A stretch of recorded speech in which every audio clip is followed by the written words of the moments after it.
bannange ndi musanyufu nnyo kubanga ndaba nga mungoberera era mundaba ate era mumpuliriza. Nze Ssemambo omusajja yeddira enjovu. Olwaleero tuzzeera mu lulimi lwaffe Oluganda nga tutambuza buli lunaku tubeere nga gye tulaga mu maaso eyo kijja tuyamba. Ebintu ebimu biri mu bitabo emanyiddwa bumanywa nga sibiwandiike naye olw'okuba nga alina okusoma okw'ebitabo sikwamaanyi nnyo mu mbeera zaffe eza bulijjo ez'ekiddugavu. Kati ate nga sayansi yajja kyenva nsazeewo neŋŋamba katugabane ku bino nga tuyita ku mikutu egy'ekika eky'enjawulo. Olwaleero tugenda kukozesa olugero lwaffe olugamba ti obw'ekiro bwakuyita naawe bw'oyitaba.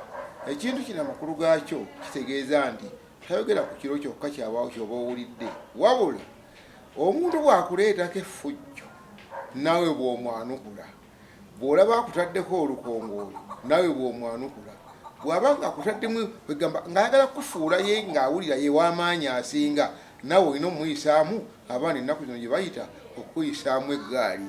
Owulidde Oluganda bwe lutambula, obw'ekiro bwakuyita naawe bw'oyitaba.